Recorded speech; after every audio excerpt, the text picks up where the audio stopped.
आप सभी को राधे राधे। आइए स्टार आईक्यू यूट्यूब चैनल पे आप सभी का बहुत बहुत स्वागत है।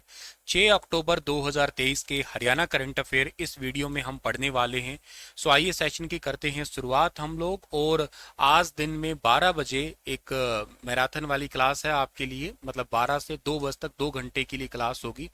1.5-2 घंटे की वो क्लास बड़ी इंपॉर्टेंट क्लास होगी आपकी। कल की क्लास में मैंने आप लोगों को जून, जुलाई और अगस्त, ये 3 महीने के हरियाणा करंट अफेयर है वो पढ़ाए थे। आज की क्लास में भी आपको मैं 2 या 3 महीने के करंट अफेयर करवा दूंगा। तो करवाने को तो इकट्ठे भी करवाए जा सकते थे, पर मैंने आपको कहा था कि आपकी याद नहीं होंगे, समझने के लिए ही आपके लिए बहुत ज़रूरी है वो वीडियो, या कि आपको समझ के याद भी तो हो जाए, वो सबसे ज़रूरी पार्ट है। खैर, आइए सेशन की करें शुरुआत हम लोग। और कल आपसे सवाल पूछा था, उसका सही जवाब क्या होगा कि एशियन गेम्स की मुक्केबाजी प्रतियोगिता में भिवानी की बेटी प्रीति पंवार ने कौन सा पदक जीता है। तो भिवानी की बेटी प्रीति पंवार ने अभी हाल ही में कांस्य पदक जीता है, यानी कि ऑप्शन नंबर ए इस सवाल का हमारा बिल्कुल ठीक रहेगा। चलिए आगे जाते हैं। और आज का पहला करंट अफेयर क्या है कि गुरु शिष्य परंपरा प्रशिक्षण योजना के तहत गुरुओं को हर महीने अब हरियाणा सरकार कितने रुपए देगी। तो गुरु शिष्य परंपरा प्रशिक्षण योजना के तहत हरियाणा सरकार गुरुओं को अब हर महीने 7,500 रुपये देगी, यानी कि इस सवाल का ऑप्शन नंबर ए है वो बिल्कुल ठीक रहेगा। गुरु शिष्य परंपरा प्रशिक्षण योजना, इसके तहत शास्त्रीय एवं लोक संगीत, मार्शल आर्ट, लोक थिएटर और दृश्य कला क्षेत्र को बढ़ावा देने के लिए ऐसी एक बेसिकली योजना स्टार्ट की है। इस विधाओं के प्रांगत प्रशिक्षक और छात्रवृत्ति के लिए आवेदन करने के लिए, जैसे गुरु है उनको 7,500, संगीतकार को 3750, शिष्य को 1500 रुपये प्रति माह आवेदन की भेजने के लिए ये पता वगैरह भी दिया है हरियाणा सरकार ने। तो गुरु शिष्य परंपरा प्रशिक्षण योजना किससे संबंधित है, ये जो आप लोग ट्रेडिशनल म्यूजिक वगैरह है ना, इसको बढ़ावा देने के लिए बेसिकली ये हरियाणा सरकार ने घोषणा की है। इस पॉइंट को आप लोगों को यहाँ से याद कर लेना है डियर, ठीक है। अच्छा सवाल है, इंपॉर्टेंट भी है, एग्जाम ओरिएंटेड भी है, आपके पेपर में पूछा जा भी सकता है, ठीक है। चलिए आगे जाते हैं। और अगला सवाल हमारे लिए कौन सा आता है कि एशियाई खेल 2023 में हरियाणा ने अब तक कुल कितने पदक जीत लिए हैं। सिंपल सवाल है, पर आने वाले पेपरों के लिए बड़ा इंपॉर्टेंट होगा ये वाला सवाल। मैं आप लोगों को जल्द ही ये कंप्लीट एक वीडियो देने वाला हूं, जिसमें सारे कंप्लीट खिलाड़ियों का ब्यौरा हम लोग पढ़ेंगे, कौन से जिले से कौन सा पदक, कौन सा वेट कैटेगरी, बस यही पार्ट हमने पढ़ना है। अब तक टोटल 21 पदक हरियाणा के खिलाड़ियों ने जीत लिए हैं। एशियन गेम्स में देश भर में अब तक टोटल 83 पदक जीते गए हैं। इसमें से हरियाणा राज्य के टोटल 21 पदक है। 21 पदक हरियाणा राज्य ने जीत लिए हैं अब तक। इसमें अभी रिसेंटली आपको मैंने पढ़ाया था ना, एक जैसे रेसलर है हिसार की अंतिम पंघाल, इन्होंने भी एशियन गेम्स में 53 किलोग्राम भार वर्ग के अंदर ब्रॉन्ज मेडल जीता है। बड़ा इंपॉर्टेंट सवाल है। 2023 के अंदर जो वर्ल्ड चैंपियनशिप में 19 वर्ष की अंतिम पंघाल ने ब्रॉन्ज मेडल अपने नाम किया। एशियाई चैंपियनशिप में भी इन्होंने सिल्वर मेडल जीतने में कामयाब रही थी 2023 में। अंडर 20 वर्ल्ड चैंपियनशिप 2023 में इन्होंने गोल्ड मेडल अपने नाम किया था। और अंतिम ने पहली बार एशियाई खेलों के अंदर भी हाल ही में हिस्सा लिया है, और उस इवेंट में भी इन्होंने ब्रॉन्ज मेडल अपने नाम कर लिया है। इन्होंने वैसे मंगोलिया के विश्व पदक विजेता, जिनका नाम क्या है बेट ओचिर ओलो रतुया, इनको 3-1 से हरा के मेडल पे कब्जा किया है। तो काफी इंपॉर्टेंट बात है ये, और भारत के लिए ओवरऑल 86वां मेडल ये रहा था आपका। तो काफी इंपॉर्टेंट क्वेश्चन ये वाला भी बन सकता है आपके पेपर के लिए। हाल ही में किस विभाग ने शिक्षा ऋण योजना लागू की है। शिक्षा ऋण योजना अभी हाल ही में लागू की है। दिमाग पे जोर दीजिएगा, किसने की होगी, ये की है महिला एवं बाल विकास विभाग ने, यानी कि सवाल का ऑप्शन नंबर सी है वो बिल्कुल ठीक रहेगा। महिला एवं बाल विकास विभाग के द्वारा इस योजना को लागू किया गया है, शिक्षा ऋण योजना। ऑप्शन नंबर सी सवाल का बिल्कुल ठीक रहेगा हमारा। शिक्षा ऋण योजना महिला एवं बाल विकास के माध्यम से शिक्षा ऋण योजना लागू की गई, ताकि महिलाएं और लड़कियां उच्च शिक्षा प्राप्त कर सके। महिलाओं और लड़कियों को हायर एजुकेशन में बढ़ावा देने के लिए स्पेशली इस योजना की शुरुआत की गई है। ये योजना स्पेशली उनके लिए है जो महिलाएं या लड़कियां हरियाणा की स्थायी निवासी है, और सरकार में कार्यरत सरकारी कर्मचारियों की लड़कियां या महिलाएं जो देश और विदेश में शिक्षा ग्रहण कर रही है, वो भी इस योजना का लाभ प्राप्त करने की पात्र है। शिक्षा ऋण बैंक के द्वारा बैंक की शिक्षा ऋण के स्कीम के अनुसार ही दिया जाएगा, मतलब बैंक से कुछ पैसा मिलेगा जिसके तहत लड़कियां हायर एजुकेशन में एजुकेशन ले पाएंगी।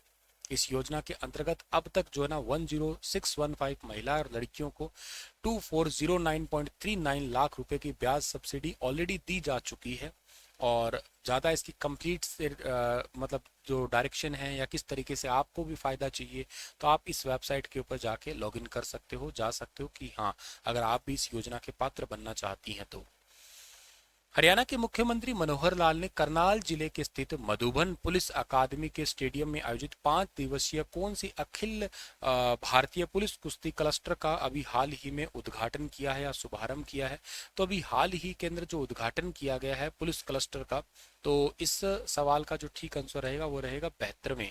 अभी रिसेंटली 72वीं पुलिस कुश्ती क्लस्टर का शुभारंभ किया है हरियाणा के मुख्यमंत्री जी के द्वारा, जिसमें अलग अलग राज्यों के अर्धसैनिक बलों की 36 टीम में से टोटल 2500 से ज्यादा 2561 खिलाड़ियों ने हिस्सा लिया। इसके अलावा यहाँ पे जो है ना अखिल भारतीय पुलिस खेल प्रतियोगिता में अब तक 648 पदक जीतकर गौरव बढ़ाया गया है। अखिल भारतीय पुलिस खेल प्रतियोगिता में हरियाणा पुलिस के जवानों ने एक्चुअली, इसके अलावा मेजर ध्यानचंद पद्म श्री भीम अवार्ड के टोटल 56 पुरस्कार भी हरियाणा पुलिस के नाम रहे हैं। इसके अलावा जो ना चीन में चल रहे 19वें एशियाई खेल में अब तक 71 पदकों में से हरियाणा के खिलाड़ियों ने, मतलब खैर ये तो आंकड़ा बढ़ गया है, ये तो मतलब पुराना आंकड़ा होगा, अभी तो मैंने आपको पता नहीं 21 पदक हो गए हरियाणा के फिलहाल के लिए। ठीक है, चलिए खैर आगे बढ़ते हैं हम लोग। अच्छा, ये जिला कौन सा था? करनाल जिला था ना। तो करनाल जिले को आप लोग किस वजह से जानते हैं? करनाल जिला है हरियाणा की कर्ण नगरी। यहाँ पे अगर आपको याद हो तो एक पद्मा योजना स्टार्ट की गई थी पिछले साल, याद है आप लोगों को? पद्मा योजना मैंने पढ़ाई थी आप लोगों को। पद्मा योजना स्टार्ट की गई थी यहाँ से 24 तारीख से, 24 फरवरी से, 24 फरवरी 2022 को, जिसका टारगेट है 1 डिस्ट्रिक्ट 1 प्रोडक्ट लेके आना। हर एक जिले का एक उत्पाद को बढ़ावा देने का सीधा सीधा टारगेट है। एक करनाल का ही अगर याद हो आपको, अगर आप मुझसे रेगुलर करंट अफेयर पढ़ते हैं, तो एक करंट अफेयर है हरियाणा भूषण। हरियाणा भूषण, हरियाणा भूषण 2022 जो है ना, ये अवार्ड मिला था करनाल की अनीता है उनको मिला था। ठीक है ना, करनाल की अनीता को हरियाणा भूषण 2022 का अवार्ड मिला था। और ये एक्चुअली अंतर्राष्ट्रीय महिला दिवस के उपलक्ष्य में राज्य स्तरीय सम्मान समारोह हुआ था ना, वो करनाल के अंदर ही हुआ था, जिसके अंदर 40 महिला और 62 बालिकाओं को सम्मानित किया गया था, जो संबंधित सारे के सारे करनाल जिले से ही थे। करनाल को वैसे भी आप लोग कर्ण नगरी के नाम से तो जानते ही हैं। और इसके अलावा एक भगवान परशुराम महाकुंभ का राज्य स्तरीय कार्यक्रम कहाँ हुआ था, अगर आपसे पूछ लिया जाए, भगवान परशुराम जी का जो महाकुंभ या यूं कहिएगा राज्य स्तरीय कार्यक्रम, वो भी हरियाणा के कौन से जिले के अंदर हुआ है? तो वो भी हरियाणा के करनाल जिले के अंदर ही हुआ है, ये बात याद कर देना।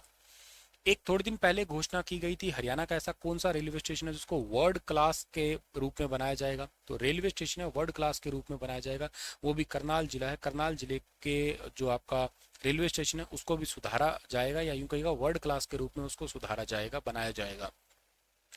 एक और है, हरियाणा के अंदर ना 3 जिले हैं, जिनमें से एक जिला तो आता है गुरुग्राम, एक जिला आता है गुरुग्राम, एक गुरुग्राम के अलावा आता है फरीदाबाद, और एक फरीदाबाद के अलावा करनाल आता है। इन 3 जिलों के अंदर ना इंटीग्रेटेड कमांड और कंट्रोल सेंटर है, उनके पायलट प्रोजेक्ट चलाए जाएंगे। इन 3 जिलों के अंदर इंटीग्रेटेड कमांड और कंट्रोल सेंटर के पायलट प्रोजेक्ट चलेंगे, गुरुग्राम में, फरीदाबाद में और करनाल में, ये 3 जिलों में। वैसे ये 3 जिले फिलहाल के लिए वैसे इंपॉर्टेंट भी है। करनाल से आपको याद होगा वो साइक्लोथॉन है, वो भी स्टार्ट कहाँ से की गई थी? करनाल से ही।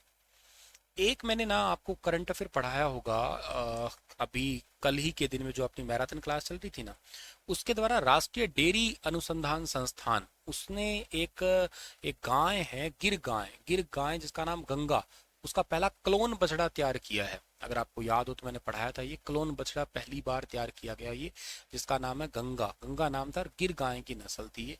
तो ये इंपॉर्टेंट हो सकता है, आपके पेपर में पूछा जा सकता है ये सवाल भी। ठीक है, सो ये 2-4 पॉइंट है जो आप लोगों को याद रहने चाहिए, जो हमारे करनाल जिले से संबंधित है। कर्ण नगरी थी उसको आप लोग खैर पुकारते ही पुकारते हैं। नेक्स्ट आपका सवाल है कि हरियाणा ने 6 महीने में 32,000 करोड़ जीएसटी टैक्स का कलेक्शन किया है, स्टेट बजट में कुल कितने करोड़ का टारगेट रखा गया था? तो टोटल टारगेट तो रखा गया 57,931 का, लेकिन अब तक हमने 32,000 करोड़ का जीएसटी टैक्स का कलेक्शन हरियाणा सरकार कर चुकी है। 2022 में 27,155 करोड़ रुपए का टैक्स जीएसटी इकट्ठा हुआ है। इस साल 6 महीने में ही 32,076 करोड़ रुपए का कलेक्शन हो चुका है वैसे।